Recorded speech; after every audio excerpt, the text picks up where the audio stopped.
있는 생활이라는 제목으로 함께 은혜 되시길 바랍니다. 어떤 사람이 참 지혜로운 자일까요?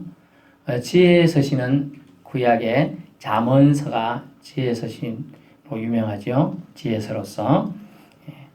그 해답은 잠언서에서 일러주는 부자는 가난한 자를 주관한다 라는 표현을 쓰고 있어요. 주관한다, 주도한다. 한마디로 자기 마음대로 한다 뜻이에요. 부자는 가난한 자를. 어떤 부자냐면 빌려준 자가 부자죠. 그리고 빌린 자가 종이 된다 뜻이에요. 빌려준 자의 종이 된다고 스스로 종으로 묶이게 되는 것이지요. 하우스 푸어라는 말씀 들어봤나요? 하우스 푸어라는 말이 있는데 영어로 집은 있는데 가난하다. 무슨 뜻이냐면 서울이나 이제 경기도 지역인 집값이 워낙 비싸다 보니까 집을 한 채 이목 때문에 집을 한 채 삽니다.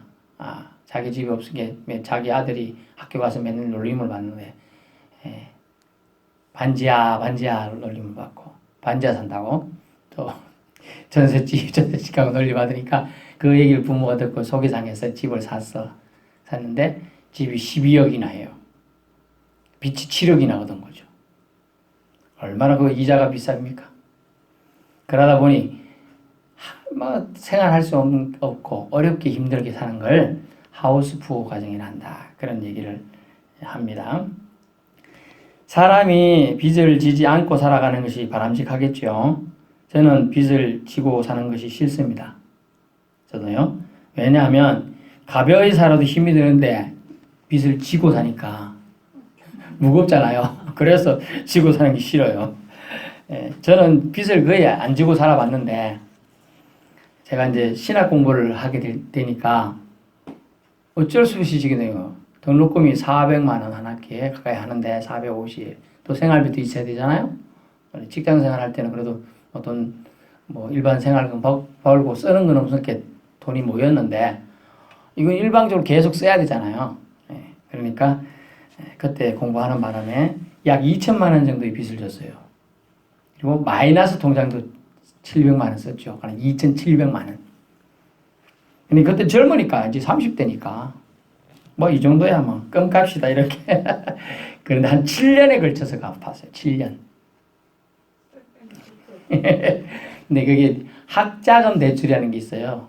공부하는 사람들은 대출해 주는 게 좀 싸게 하니까 그래도 사실 이자 비율이 덜하긴 한데 그래도 힘드는 거죠. 그러다 보니 저희가 이제 지금 사모죠. 그때는 아내가 이제 한 달에 한 130, 40만 원 받아오면 그거 가지고 한 달에 다른 건 이제 학비 못 되고 아무것도 할 수 없으니까 한 달에 한 번 정도 짜장면집 갔어요. 우리가 서울에 살 때는. 그래도 저도 어렵게 살던 사람이라 짜장면 한 그릇 먹으러 가는 날이 좋더라고요. 그 집은 맛있어요. 2,000원밖에 안 하는데 얼마나 맛있는지 몰라요. 그리고 또 행복하다 이런 생각을 했어요. 그런데 빚을 지보니까 빚 갚는 이자 날이 얼마나 빨리 오는지 눈 깜짝이야. 또 제가 3년 전에부터 한 3년간 개척교회를 했잖아요. 월세가 이제 처음에는 75에 시작했는데 나중에 95였거든요. 월세 또 얼마 눈가 금방 돌아버려요. 야, 무섭구나 월세. 그런 생각을 해봤어요. 그때는 젊으니까 건강하니까 감당할 방법이 있을 거다 생각하고 그냥 썼죠. 무조건. 상환할 수 있다. 상환이라 그래요. 갚는다. 상환할 수 있는 것 생각했으니까요.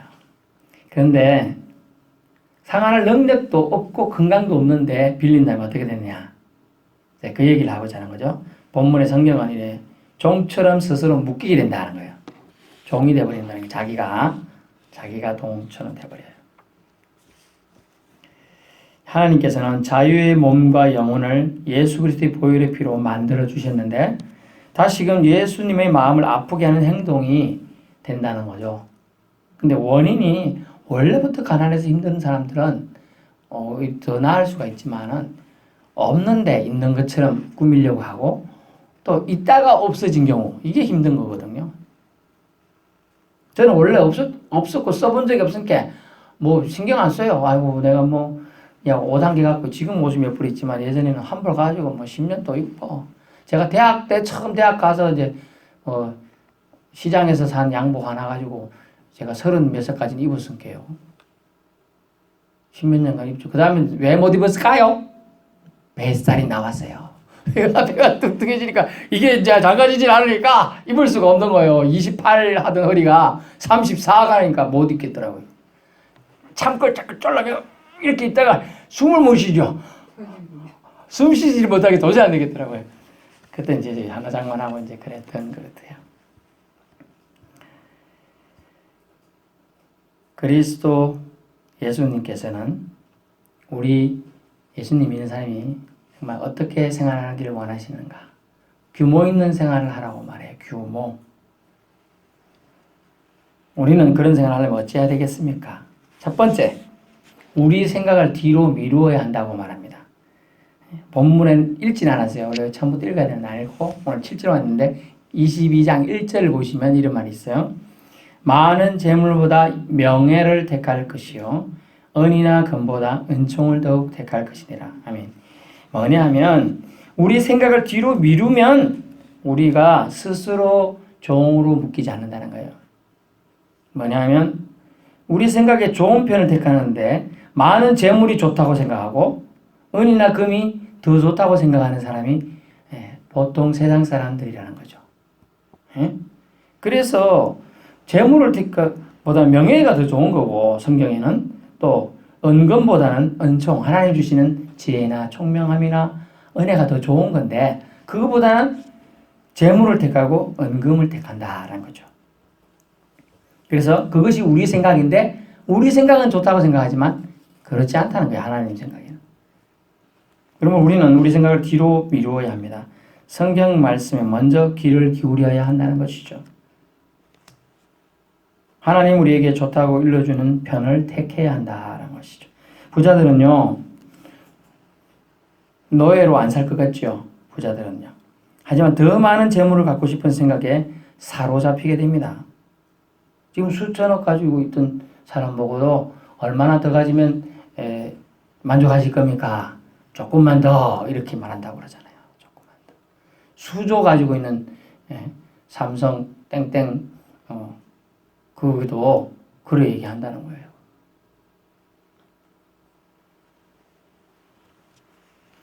더 많은 재물을 갖고 싶은 생각에 사로잡히면요. 물불 안 가리고 사람이 재물을 쫓게 되면요. 돈의 노예로 전락하게 됩니다. 자기 자본 비율이라는 게 있어요. 사람은. 그리고 부채 상환할 수 있는 능력의 밖의 대출을 받게 되면요. 부도가 나게 되고 감옥에 가게 돼요. 다른 말은. 그리고 가족들이 헤어지는 경우도 또 일어나게 된다는 걸 알 수가 있습니다.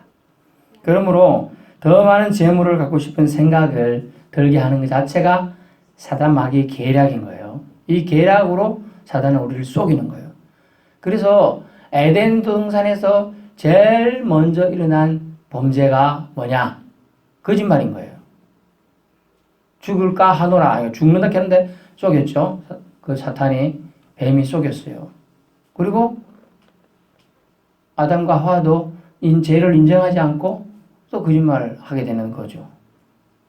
살인죄가 제일 컸지만 실제로 사탄 마귀가 우리를 농락하는 첫 번째 단계는 거짓말로 시작돼요. 그래서 교회에서 성도들은 거짓말 하지 않아야 되는 거예요. 거짓말부터 사탄 마귀가 우리를 넘어뜨리거든요. 이 정도 거짓말은 괜찮아. 여기서부터 시작돼요. 두 번째는요, 우리는 어찌해야 규모 있는 생활을 할 수 있느냐 하면, 부러워하지 말아야 된다. 부러워하지 말아라. 누가 좋은 라이터를 갖고 있으면 그 라이터 갖고 싶다. 저는 담배를 안 피니까 그런 거 모르겠는데. 제가 제주도 여행을 갔더니 어느 멋진 건물이 있어서 가봤습니다만, 건물 자체가 지프 라이터라는 게 라이터가 있어요. 그런 라이터를 소개하는 건물이에요. 와, 그런 멋진 디자인된 건물을 지프 라이터를 다 전시해놨어요. 라이터 있잖아요. 라이터 탁 이렇게 키면 멋지게 나오는 거 있잖아요. 못 보셨어요? 그런 거 있어요. 담배 태시는 분 아실 거예요. 그거만 쫙 전시해놨어요. 라이터 모형이 이렇게 커요. 한계가. 얼마나 그렇게. 그러니까 한 수백만 원부터 뭐 그런 라이터도 있어요. 근데 편의점 가면 라이터 얼마면 사요? 네, 지금 300원이에요. 100원 뭐 싸게 사는데 100원짜리 사고 갑니다. 그래 공짜로 이렇게 쫙 눌리고 다 되잖아요. 그거 다 작동되잖아요. 그런데 몇백만 원짜리 사는 거예요. 그러면 몇백만 원짜리 사고 싶다. 그게 부러워하는 거거든. 부러워하지 말아야 돼요.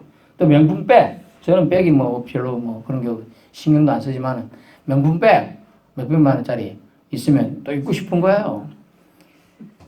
자, 그런 거 2, 3만 원짜리도 다 들고 다니는데 지장 없어요. 사실 명품백이라 진짜다. 비 오면 이렇게 막을 수 있나요? 못 막아요. 아까 봐서 내가 숨겨야지. 이렇게 숨겨가지고 비 맞지 마라 하니까 가야 되는데 더 안 좋아요. 더 안 좋아.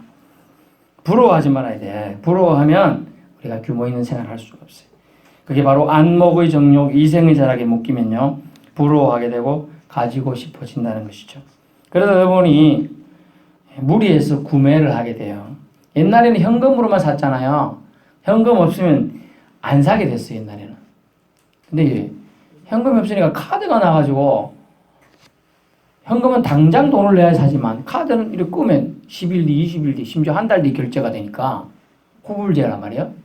카드로 사요. 카드도 이제 좀 안 되니까 할부로 사. 할부도 3개, 4개 겹쳐봐야 얼마나 많은지 몰라요. 그 돈이. 돌아오는 거예요. 다. 이렇게 구입하다 보니 더더욱 곤란해진 생활이 된다는 것이죠. 잔금 결제일이, 카드 결제일이 공포스럽고 무섭게 되는 경우가 있어요. 참 남차하고 미칠 노릇이죠. 자기 형편을 족한 줄 알라고 디모데전서 6장에 보면 나옵니다. 지족한 줄 아는 마음을 알 때 그것이 경건의 유익이 된다. 이것은 자기 형편을 잘 알고 그 형편에 맞게 사는 것은 못난 자의 못된 행동이 아니에요. 오히려 지혜로운 자의 지혜 있는 행동이라는 것이죠.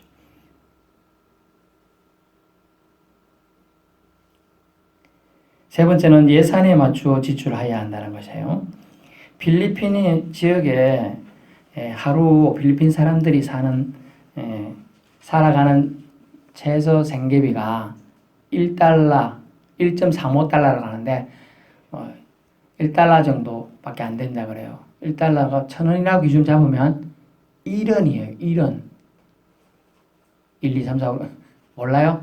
1원짜리 동전 없어요? 있잖아요. 가끔 안 쓰긴 해도 있긴 있어요. 네, 그래. 이런 정도로 필리핀은 사는 거예요. 그리고 필리핀 지역의 필리핀은 원래 구교입니다. 천주교입니다. 근데 거기서 이제 개종한 기독교인들이 이제 하나님한테 말씀 받고 내가 믿음대로 살래다 이렇게 결심하고 나니까 자기 생활이 어렵잖아요. 예전에 차 타고 다니는 걸 걸어서 간다는 거예요. 그 TV 나오는 분께 인터넷에 나오는 분께 보니까 온 가족이 걸어서 가. 거리가 좀 2km 좀 뭐 이렇게 좀 멀어도 다 걸어서 가고 일 처리를 어떻게 하냐. 한번 버스 타고 갈 일을 다 모아서 그날 가는 날 다 해요. 이 집사님 그러잖아요. 한번 타고 나가는 날 가서 딱 일 보고 오잖아요. 그죠? 예, 그런 식으로 지혜롭게 하는 거예요. 어떻게 보면 그게 더 지혜로운 것이죠. 그래서 예산에 맞추어서 지출해야 되는 것이죠. 규모 있는 생활이라는 것은. 왜 제가 이렇게 얘기하느냐 하면 예전에는 80이면 장수라고 했어요. 근데 이제 100세란 말이 거의 보편화되고 있고 우리 마을에도 80대 넘은 사람이 많잖아요. 벌써. 우리 교회 지금 왔다가 지금 안 계시지만 80대 이점에서 80대만 지금 4분 있거든요. 정현수 검사까지 하면 5분이나 지금 있는 거예요. 80대만. 조순희 검사까지 하면 6명이네요. 벌써. 80대만 그만큼 있어요. 옷집에 이런 사람 뭐는 백세 사는 할매 집에 오라고 하면 잘. 예. 그만큼 제가 드리는 말씀은 뭐냐면 규모 있는 생활이 되지 않으면 노후가 점점 더 비참해질 여지도 더 많다는 거예요. 그래서 예산에 맞춰 지출하기 위해서는 이런 것을 그들은 생각하고 지혜로운 사람들 생각하는데 봉투에다가 식비는 식비라 적는데 식비 요번 한 달 식비 20만 원 또는 10만 원이 적어놓고 공과금 봉투 15 보통 쓰면 공과금 얼마 나가는지 다 나오거든요. 우리 같은 교회 같으면 전기세가 한 11만 원 정도 추울 때 아주 추울 때는 한 15만 원 나옵니다만 전체 저 위 사택, 아래 사택, 여기까지 다 합쳐서 그 정도밖에 안 나와요. 옛날 같으면요, 저 아래 사택만 해도 27만 원 나왔어요. 왜냐? 합쳐져 있었거든. 그럼 누진이 적용돼 버린 거예요. 지금 제가 오고 나서 뛰어났거든요. 그래서 이제 누진으로 안 나와서 그걸 다 합쳐도 그런 15만 원이 안 넘어요. 겨울도. 저것도 또 절전이 돼가지고 그렇고. 그런데 이제 그런 걸 규모를 따지고 또 교회 전화 뭐 또 공과금 뭐 수도 이런 거 다 해도 얼마 안 돼. 사실은. 그렇게 이제 공과금을 다 적어 놓는 거예요. 그래 또 의료비. 그래도 봄이면 봄, 뭐 가을이면 가을에 안 해도 1년에 한 번은 못을 산다 해도 그런 것도 다 적어 놓고 해야 된다. 그래서 옛날엔 가계부를 써야 된다. 그런 말을 되어 있죠. 그러면 수입은 정해져 있는데 또는 없는데 심지어 나라에서 좀 보태주는 것밖에 없는데 예전만큼 지출한다거나 소비하려 하면 금방 파산하고 망하게 마련입니다. 망한다는 거예요. 그렇게 되면.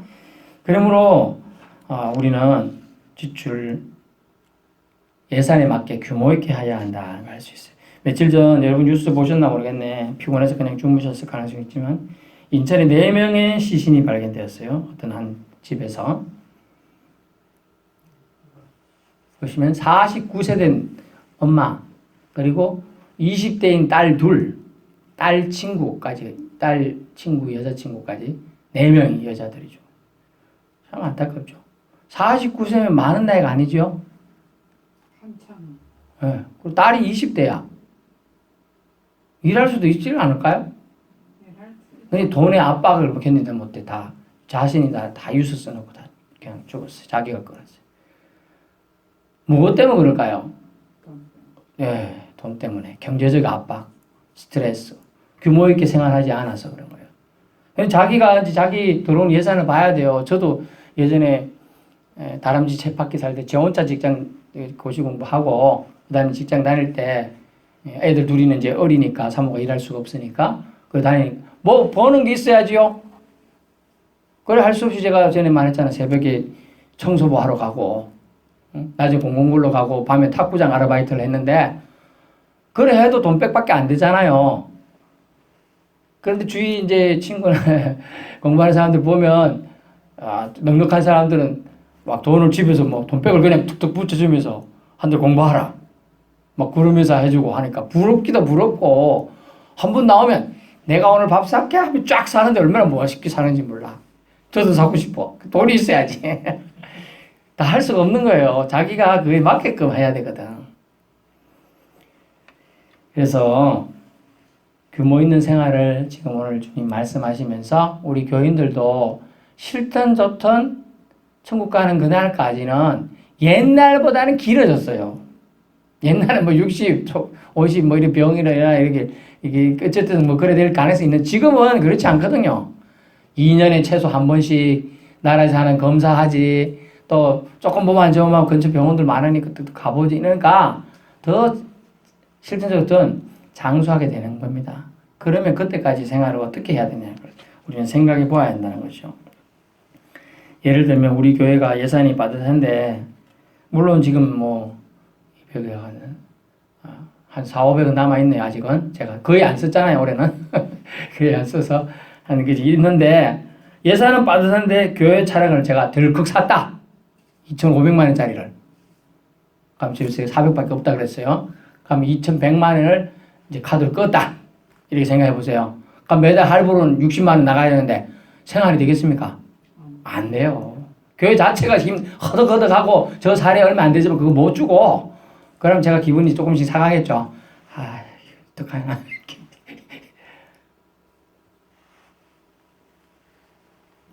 규모에 맞게 하려면 아직 아니면 다음에 사면 되지 뭐. 그래 차가 조금 그래도 비 올 때만 참으면 되지 뭐. 이렇게 타오는 거예요 이거.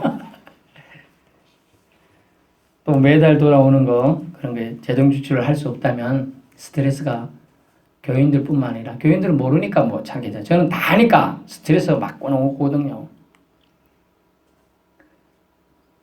지붕도 수리해야 되고 저게 비닐하우스 비닐천도 다 날라갔는데 저거 어찌해야 되나. 별 생각 다 나간 거예요. 그리고 뒤에를 차라리 포장을 해가지고 쓸 수 있게끔 뭘 해야 되나. 별 생각 다 해보는 거예요. 약은 많이 쳐가지고 지금 풀던 좀 덜 자라나서 좀 나은데 생각을 해보는 거죠.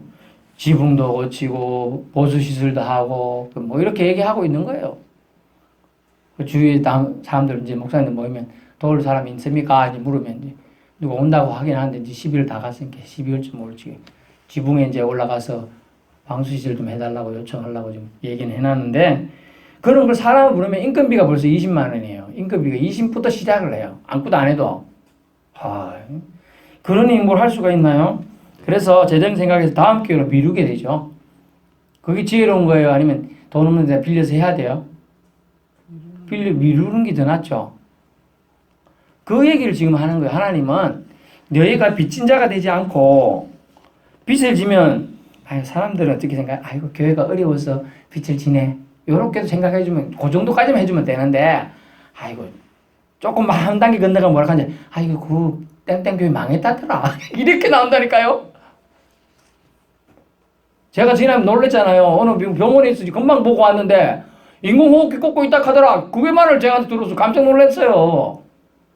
금방 보고 말짱하고 얘기하고 다 하고 오는 사람한테 저 도착하자마자 누가 아이고 그 누구 땡땡 지금 인공호흡기 꽂고 사경을 헤맨다며 이렇게 놀려오는 거 말이 돼요 그게? 사람 말을 어떻게 타고 가는지 정말 안 좋은 말들이 많잖아요. 남의 말이라고 쉽게 하거든요. 그래서 다른 사람의 말에 입에 노란하지 않기 위해서는요. 가급적 교회든 개인이든 빚을 안 져야 되겠다. 안 지는 것이 좋다는 거예요. 그래서 꼭 필요한 지출 예산에 맞게 하는 것이 하나님이 원하시는 것이다. 기억할 수 있습니다. 결론의 말씀인데요. 점점 더 살기는 좋아집니다. 우리나라에 제일 못 사는 사람이 네팔 가면요. 제일 사는 부자가 된대요. 그만큼 우리 문화 수준이 엄청난 거예요. 우리나라 사회는. 근데 제일 못 사는 사람도 TV 다 있단 말이죠.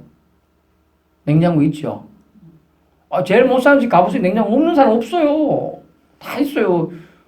김치 냉장고도 있어요. 저희도 김치 냉장고 개척교회 할 때 어느 권사님 세 분이 돈 모아서 사서 보내줘가지고 있는 거예요. 그전에 없었어요. 저희도. 뭐 말씀드리냐면 그만큼 우리 수준이 문화 수준 높아졌지만 기대 수준도 높아요. 우리나라는. 그런데 그거에 대한 그것 때문에 부러워한다든가 이런 것 때문에 상대적 박탈감이 와가지고 상실감이 와가지고 사람 눌러요. 억눌러요. 그리고 우울증이 빠지고 사람들이 해코지를 거예요. 공격적으로 되는 거예요. 우울증이 처음에 단계는 우울이는 많이 침울해지는 거거든요. 말이 수가 찍어지고 사람들 만나기 싫어하고 무서워지고 이 정도가 처음에 초기 우울이고요. 두 번째 심한 거는 공격적인 우울이 되는 거예요. 말을 해요. 길 좀 비켜주세요. 이런데 너 지금 나한테 욕했지? 이렇게 가는 게 공격적인 거예요. 그리고 딴 때는 아무것도 아닌데 이렇게 제가 이제 안경을 이렇게 썼지만요. 이렇게 봅니다, 여러분. 그러면 너 나 째려봤구나 이러면서 싸우려고 드는 거예요. 공격적인 우울을 받기는. 그때가 위험해요. 그때 건들면 절대 안 되죠. 사람을 피해야 되는 게 아니에요. 묻지마로 그냥 폭행이 되고요. 사람들이 아주 악해져요. 사탄 마귀가 그렇게 사람을 갖고 놀아요. 그래서 말씀으로 자꾸 깨우침 받아야 되고 찬양으로 우리 삶에 나쁜 것들을 얽히지 않도록 찬양으로 물리쳐야 되는 거예요. 그래서 찬양을 생활해야 돼요. 그래서 이제 기대 수명과 실제 수명이 점점 늘어나고요. 고령화되고 있는 이때에 우리 크리스천은 어떻게 해야 되느냐? 나는 뭐 잘 나가는 자녀가 있는데 나를 부양하겠지. 아닙니다. 자녀도 나이 먹고 노인이 돼요. 며칠 전에 TV 하는데 할머니가 87세인가 그렇더라고요. 근데 며느리도 66세인가 그래요. 할머니가 보기엔 둘 다 똑같아. 근데 우리 어머니라 하더라고. 시어머니인 거죠. 아이고 시어머니보다 더 목걸이면서 수발 든다고 병원에 왔더라고. 저게 사천시 그게 사천 그 보건소 거기 왔다. 노인을 부양해야 된다니까요. 이제 그런 시대가 됐어요. 그래서 어째야 되느냐? 기도하고 하나님 앞에 우리가 가급적 건강하게 있다가 하나님 부름받고 가게 해주십시오. 너무 병원에 오래 있지 않게 해주옵소서. 이런 기도도 해야 돼요. 이제 병원에서 좀 있다가 그래도 자녀들이 준비할 수 있는 시간만 주시고 그냥 데리고 가 있어. 막 몇 년째 그래 있으면 그렇다는 거예요. 왜냐하면 자식도 나이 먹고 늙고 노인이 되니까요. 그래서 우리는 성경에 근거해서 꼭 필요한 지출만 하시겠다고 결심해야 됩니다. 부러워하지 말아야 됩니다. 어차피 나이 들면 똑같아져요. 40대, 50대까지 몰라요. 연예인들은 60대까지도 좋긴 하더라고요. 그러니까 80이다. 80이면 다 똑같아. 신경 쓰지 마세요. 그 뭐 어느 아이크림 발랐노? 영양크림 뭐야? 이거 물어볼 필요도 없어요. 이제 그때 되면 적당하게 하시면 되겠고요. 육신의 정욕과 안목의 정욕과 이생의 자랑만 잠깐이에요. 사실 그런 자랑들은 잠깐이에요. 세월 앞에 장사가 없습니다. 저도 늙을 겁니다. 저 뒤에 청년도 늙을 거예요. 장사 없어요. 나는 안 늙을 거야. 그때 바로 벌써 늙고 있는 거예요. 나는 안 늙을 거야. 그 의식 자체가 안 될 때가 안 늙은 거예요. 똑같아진다는 것이죠. 그러므로 비참해지지 않으려면 지금부터 성경의 소리에 귀를 기울여야 돼요. 규모 있는 생활을 해야 한다. 돈 없으면 아이고 한번 참자 이렇게 해야 돼요. 아이고 카드라도 쓰자 하지 말고 참자 하시고 또 카드 어른들 카드 없잖아요. 아이고 아이고 여주댁 좀 빌려줘봐. 그러지 하지 마세요. 차라리 안 먹고 말아요. 차라리 굶지를 마시고 정 없으면 저한테 전화하세요. 목사님 없으면 제가 갖다 드릴게요. 당장 그냥 쫓아가고 사갖고 하든지. 여러분 그래가지고 하나님 뜻은 규모 있는 생활을 통하여 그래도 노년에 더욱더 여러분의 삶이 윤택해지는 건 아니더라도 영적으로는 더욱더 강건해지고 육적으로는 피폐해지지 않아야 된다는 거죠. 우리나라는 그래도 최소한의 안전장치들을 다 해놨어요. 최소 생활할 수 있게 최저생계비도 있고 뭐 의료복지도 있지 않습니까? 그 주는 한도 내에서 우리가 열심히 주님의 뜻을 세워갈 수 있기를 바라는 것이죠. 그러므로 우리는 기억해야 됩니다. 우리의 생각보다 하나님 뜻을 우선시하도록 우리의 생각을 뒤로 미뤄야 합니다. 부러워하지 말아야 됩니다. 예산에 맞게끔 수입에 맞게끔 지출하도록 결심하여 규모 있는 생활을 하여서 믿음 생활의 진보를 이루시기를 주님으로 축원합니다.